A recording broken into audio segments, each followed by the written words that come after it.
Business desk, Ooba having recorded that 25% drop in home loan applications in the third quarter of this year, and that's amid the impact of record high interest rates on consumers. However, approval rates are strong. Natasha Champion from Ooba Home Loans speaks to us now. Thank you so much for your time, Natasha, and apologies for that technical glitch earlier. Let's talk through the balance of these two. They tell a different story. The approval rates are going up, but at the same time, those who are seeking home loans, given the high interest rate environment, is dwindling. Thanks, Jimmy, for having me. Yes. Good morning, viewers. So we are realistically seeing a contraction year on year. So we're comparing the third quarter of 22 to the third quarter of 23. And application volumes are down by 25%. But given the stability of the average house price inflationary rate, it's actually quite a slight contraction, and it's an opportunity for buyers to potentially get good deals out there. Yeah, interesting that you say that, Natasha, because it also speaks to a notation that has been made by Ooba when it comes to the growth of subdued property prices. How do we reconcile the two? So, what we need to do is revisit, obviously, affordability, understand our buyer readiness before we embark upon the process, and just take a step back and understand what we want to achieve out of property ownership. Interestingly enough, what we are seeing, although we're contracting slightly in the first-time buyer space, year on year, probably at a rate of about 6%, we are seeing investor purchases increasing slightly, realizing that this might be an opportunity to get a good deal, and by investment leading to generational wealth. It's also highlighted that banks are offering interest rates that are still quite compatible. How, in a high interest rate environment, we tend to think that that is not the case? So it's interesting, Jimmy, because remember, every time the repo rate goes up, so that affects the banks directly, because that's how they buy money as well. Having said that, year on year, our average interest rate concession, so that's prime below, last year this time was 0.3 below. So we do achieve a concession across the board that's below prime, and currently it's at 0.44% below prime.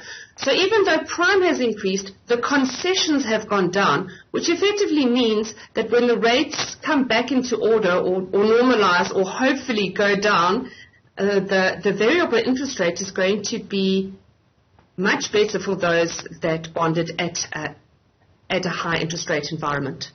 And that latter part of your statement, Natasha, is it likely to change the trend in any way, especially in the near term? Oh my goodness, Jimmy. If you had asked me this a month ago, I would have said we're at the top of the rate cycle, but the MPC is meeting the third Thursday of November, and there are whisperings of one more hike. Please, my goodness, if that happens, let it be a small one, 25 bips. But if you'd asked me a month ago, I would have said we're at the peak and we're going to start seeing rates coming back down again in the first quarter of next year. Would that then be enough to entice buyers to get into this market? Quite a number of individuals in many other studies have highlighted that they are not looking to buy or sell at this stage given the economic climate. Yeah, so the reality is that the situation is so individual and so personal when it comes to property sales.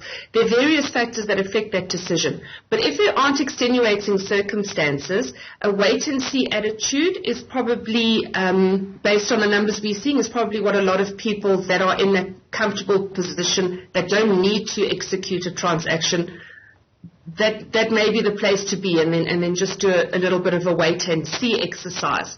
We'll probably have a clearer picture kind of early in the year as to how interest rates are going to affect the next quarter. Lastly, talk to us about the average when it comes to deposits and the amounts thereof. It's seeing an upward trajectory. What is causing that? So it's interesting. I think it's probably aligned to the slight uptick in the investor space and linked to the current pricing, so the current interest rate environment. Clients know that the strength of a deposit kind of is threefold. Number one, you're going to ultimately pay less interest because you're borrowing slightly less. Number two, it's going to lower the risk of that transaction, so you're going to qualify for a better interest rate. And number three, it's obviously going to allow you to negotiate that offer to purchase with the seller much better if you're putting in some of your own money. So I think given the link to the investor uptick and the more discerning purchaser and the way that they're structuring their deal speaks to the uptick on a higher deposit environment. Thank you so much for your insights. Natasha Champion is with Ooba Home Loans. They're talking to us about their index, monitoring the performance of the home loan buyer segment. There is a decline of 25%, but also there is an uptick when it comes to those who are looking to get better deals, especially in the investment space.